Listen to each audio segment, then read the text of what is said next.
Hey everybody, welcome to day 3 of the March Madness Ultimate Swimmer podcast recap show. We're talking about Division 2 men's and women's, and then we're going to talk about Division 1 women's, and then we're going to hear a special guest superstar, Mallory Comerford, on her experience in Division 1 and what she's thinking of the meet so far. So with that, let's get right into the women's results of Division 2 over in Birmingham, Alabama. So as always, Noah, give us the update.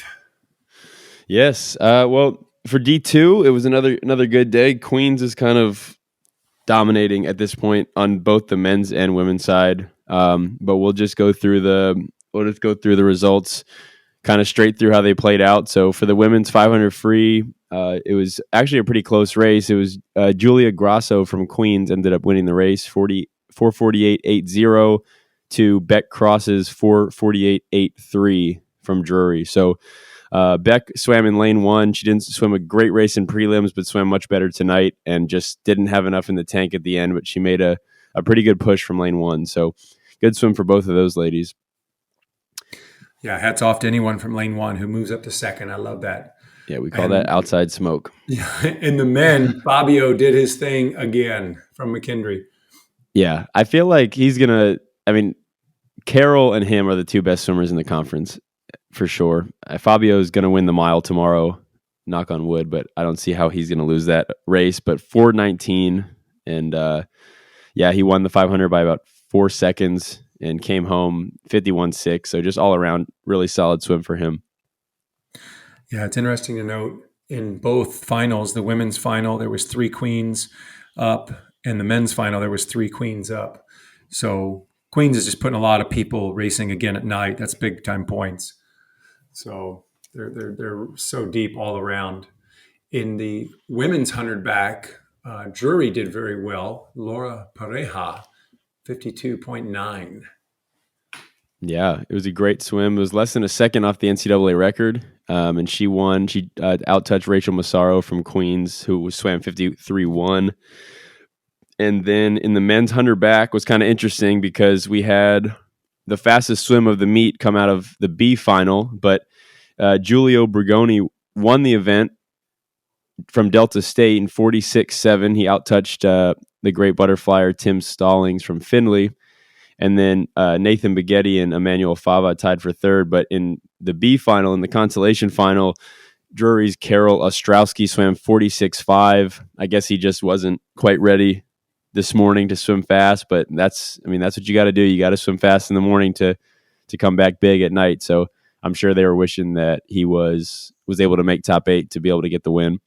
I hope the meet doesn't come down to about the 10 or 15 point swing that that would have been if Carol had won the 100 back. That's crazy.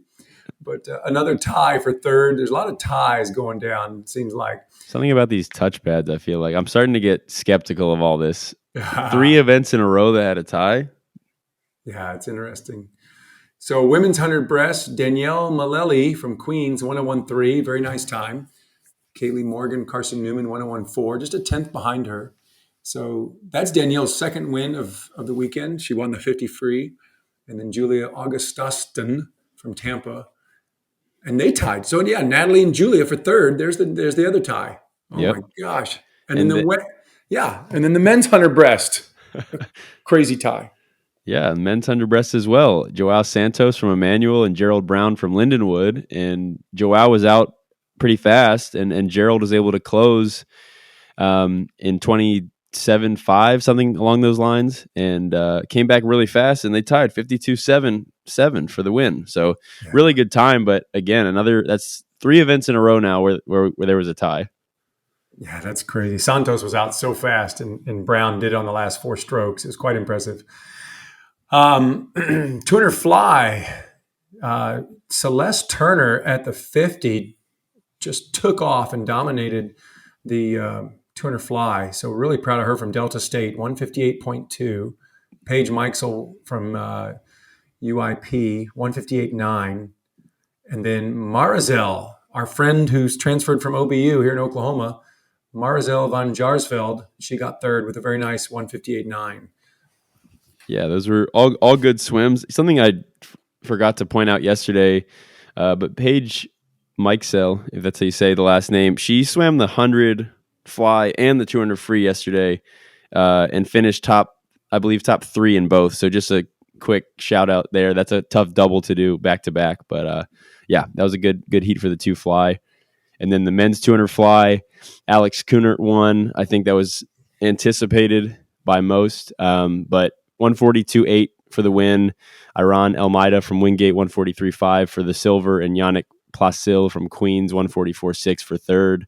Kunert was a little bit off his NCAA record from his freshman year of 141.1, but again, to get the win, and Queens had a couple guys in that final, so they're probably pleased with the depth and the performance there.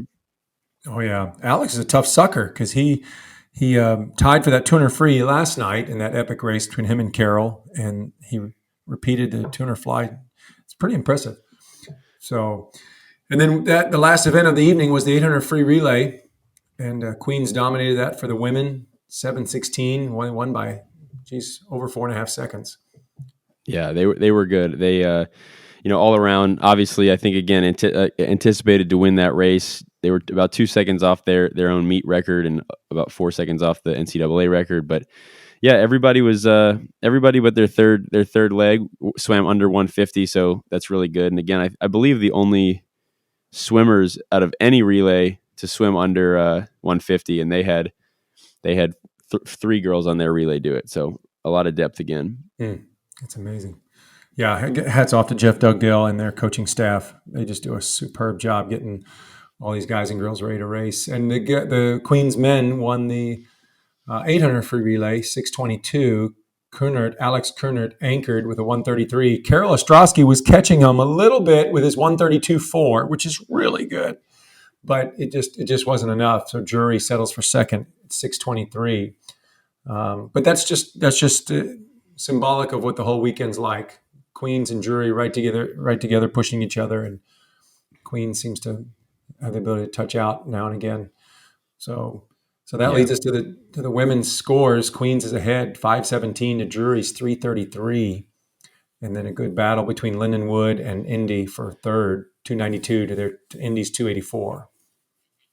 Yeah, and on the men's side, Queens again ahead by over 60 points, 456 to Drury's 391.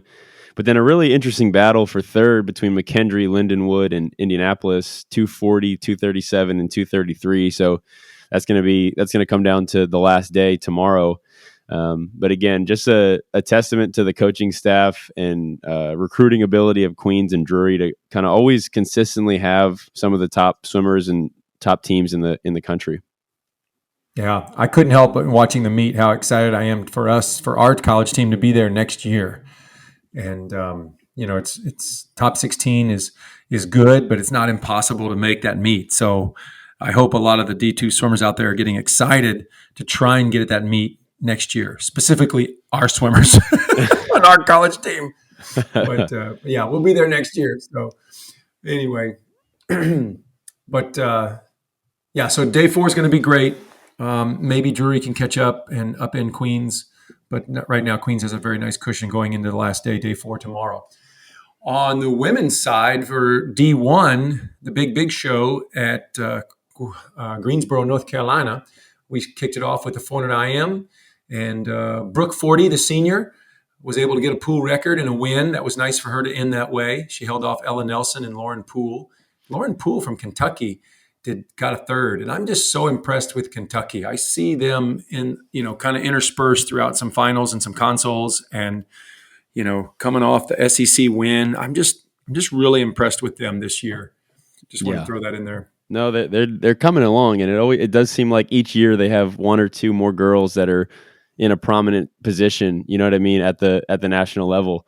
And I want to give a quick shout out too to Lauren Poole.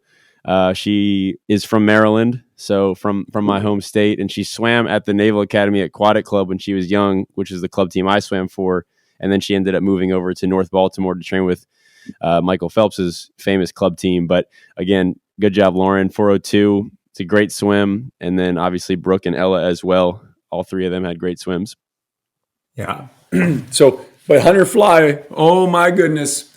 The swim of the night, maybe the swim of the meet Little Maggie MacNeil from Michigan blows through 49, fastest ever, 48.89. First woman to break 49. And out in 22.6, back in 26.2. It's a new U.S. Open and NCAA record. Unbelievable dolphins. She makes it look easy. It's so cool. Maybe the swim of the year, honestly, on either the men's or women's side. I mean, 48.8 is just phenomenal, and to make Kate Douglas kind of look slow in that race is unbelievable, because Kate was able to go 49.5 for the sixth fastest swim of all time. So phenomenal job by Maggie MacNeil and her coach, Mike Bottom. So yesterday, Kate won the 50, Maggie second. Tonight, Maggie first, Kate second. Maybe tomorrow in the 100 free, something exciting will happen again. Who will get it? Kate or Maggie? Who knows? We'll have to find out tomorrow. What's your pick, Josh? Oh boy, I'm going to go with Maggie by 100. Like by 100? Yeah, I'm gonna lean on Maggie and her phenomenal dolphin kicks, and it just feels like she's got the momentum right now. But again, Kate's probably pissed that she lost that race, so I'm sure she's gonna come back really, really fighting tomorrow.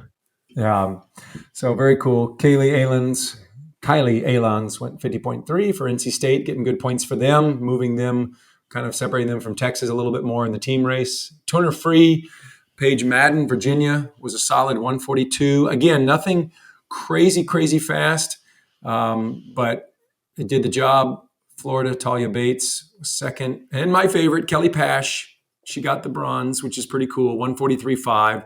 A little ways off her 142.7 from conference a month ago, but still, it's good to get the bronze. Absolutely, yeah. And, Talia and Kelly Pash are going to be here for a while. So Paige is graduating; she's a senior, and it's good to get her win her senior year. But that's going to be a really fun battle between Talia and Kelly and some of the other swimmers that were in that heat. The young swimmers like Chloe Stepanek from Texas A&M, and so there's going to be some good battles these next few years. Oh yeah. Chloe's just a freshman; it's unbelievable. So 100 breast was cool. 57.2 by Sophie Hansson at NC State, a new ACC record, number 3 all time behind Molly Hannes and Lily King. That's pretty cool. That's rare air up there, the 57.2 area. And Caitlin Dobler was second, 57.4. Alexis Winger from Virginia, 57.6. So that's a lot of depth. Usually you only see one or two 57s, but that was really some depth in that 100 breast. Yeah, absolutely. And then NC State kept the momentum rolling in the 100 back with Katherine Berkoff. 49.7 broke the Poole and the ACC record to move to number 4 all time, just behind Beta Nelson, Reagan, and Allie Rowe from Stanford. That's right. And yeah, so really, really good swim. Ryan White was second, 50.2, and Ryan had just swam the 100 fly about 30 minutes before that race. So, I think had she had the 100 back fresh, I think she would have been a little bit closer. I still think Katherine would have won. And then freshman Phoebe Bacon from Wisconsin, third and 50.39. So really good swim. And I don't know if you caught the interview after the 100 back, but Berkoff was just so excited and just so relieved, she said, to finally break 50. She said she's been eyeing it for a while. So it was nice to see that, all that hard work paid off. And Braden has just done a phenomenal job. I feel like NC State is, in my opinion, overperforming a little bit. I mean, just a little bit unexpected. Yeah, I mean, we thought Virginia was going to win all 5 relays, but NC State has really done a good job individually with folks like Katherine Berkoff. And and we'll get to the relay next, but I got to tell you, I'm friends with David Berkoff. He was one of my heroes when I watched the 88 Olympics, and he made the 92 Olympics, and he invented the Berkoff blast off, where he really made dolphin kick a thing.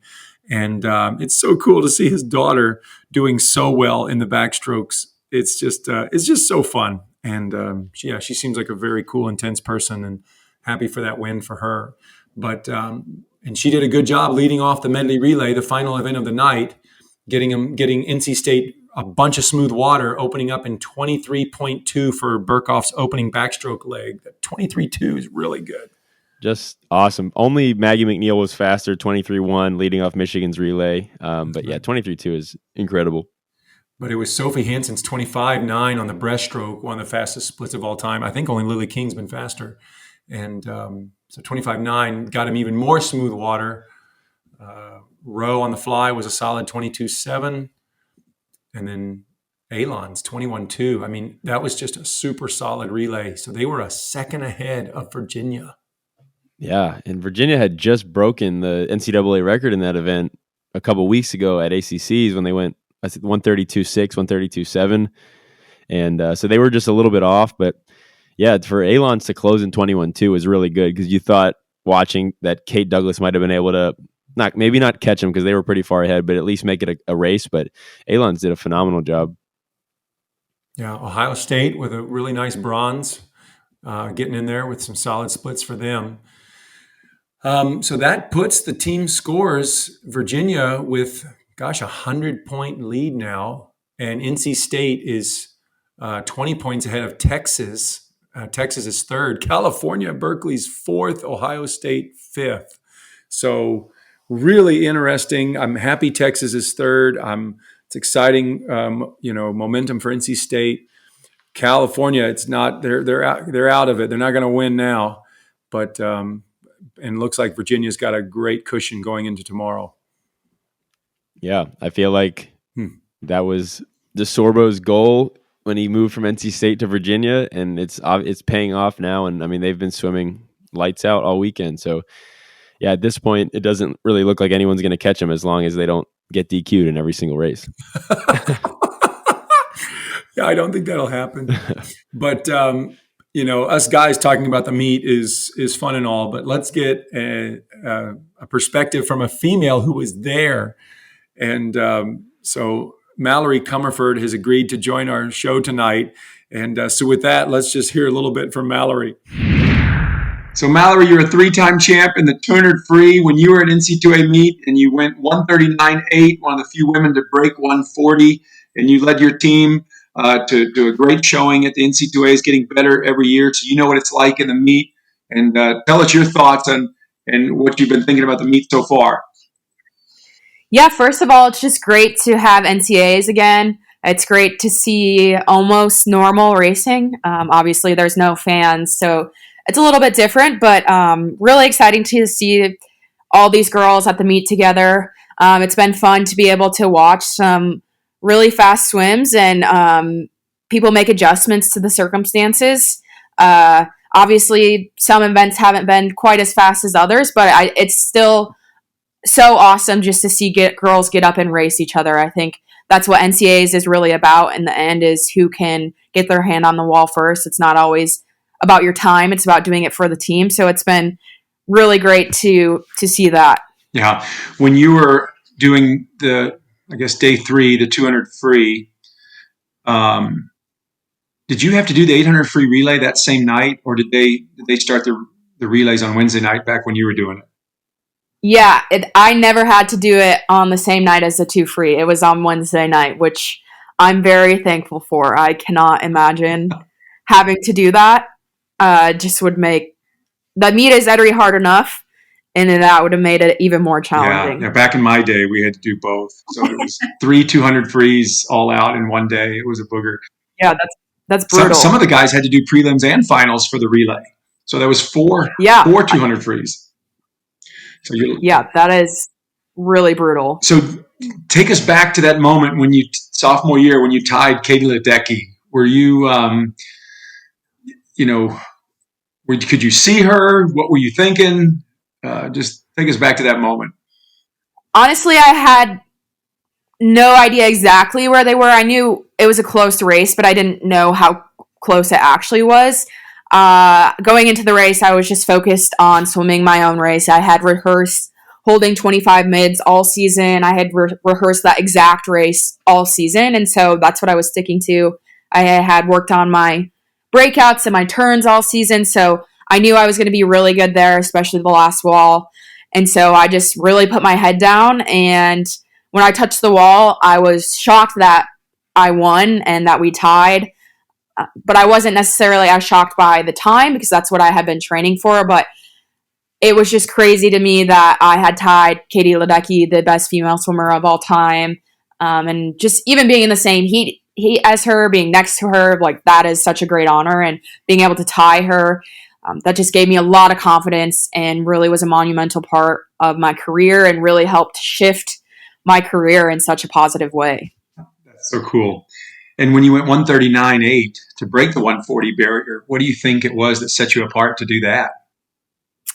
Yeah, I really wanted 139. That was definitely something I was chasing. I had that in my head for a long time. And so I broke down exactly how I needed to do it, what I needed to go. And that is how I rehearsed it all year. I had a great year of training. Actually, that year I had a shoulder injury. And so some things were changed, but I was able to have a higher level focus when I was able to do that pace work and was able to feel good. And so I think that really helped me appreciate the moments that I had and really have that laser focus when I was able to do that. And so I was really hungry for that 139.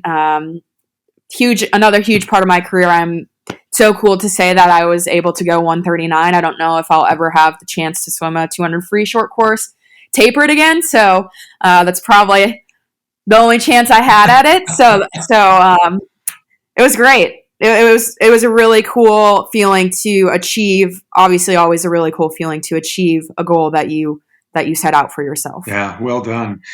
And who are you keeping up with at the meet now? Who are some swimmers that you know that you regularly race or keep up with? Yeah, obviously all the U of L girls, cheering for them so hard. This year's been different. We haven't been able to swim together at all this year because of COVID, but no, they're putting in super hard work and they're a really young team. And so they've done an excellent job of stepping up to the plate. Half the team has never been to NCAAs before. And so they're all learning and it's great to see that. It's awesome to see Paige Madden race. We raced for 2 years of my college career, and she's a phenomenal swimmer. She's put together some really good swims for her team.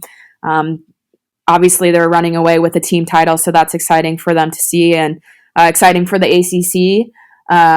So yeah, it's been great to keep up with the whole meet. And how about you? Training going okay? Still kind of focus in on trials here in a few months? Yeah, so I've been struggling a little bit, but thankful for a great coaching staff and some staff members at USA Swimming who are helping me figure everything out and getting really excited for trials and just getting excited for things to move back to even more normal for us. Hoping to get together with some of the college team swimmers moving into trials, fingers crossed. And we just have a really great training group and a great atmosphere. So I've been very fortunate. Yeah, that's cool. Well, you've had a great NCAA career. We thank you for sharing some of that with us tonight, and we can't wait to cheer you on at trials. And I just love watching you swim. You're one of my favorite swimmers to watch, and wish you all the best. And we can't wait to see you around the pool soon. Awesome! Thank you so much for having me. It's great talking to you, and looking forward to listening. Awesome. Bye-bye. Bye. Very cool to hear from Mallory and get her insight. It's so fun how all of us love to keep up with the meet, and we kind of relive our moments of NC2As through the present NC2As. And I can't wait when we can go back in person to watch this meet in person, but watching online is kind of the next best thing. So Noah, any other closing thoughts for day 3? Sorry about that. My mic was muted. I'm just excited to see how the meet closes out. I think, it seems like right now the team races at D2 and for the women's in D1, it seems like they're kind of set, at least for the top spot. But those 2nd, 3rd, 4th place finishes is going to be fun to follow. And like we talked about, I think like Maggie MacNeil, Kate Douglas battle in the 100 free is going to be a lot of fun to watch. So I'm looking forward to that. And and then we'll get ready for men's NCAAs next week. Awesome. And that 400 free relay is going to be a great way to end the meet at both Division 2 and Division 1. And so we'll be back tomorrow with another quick March Madness recap show. So we hope you can be with us. And for Noah Yanchulis, I'm Josh Davis, and we'll catch you tomorrow. Keep streamlining and keep smiling. Bye-bye.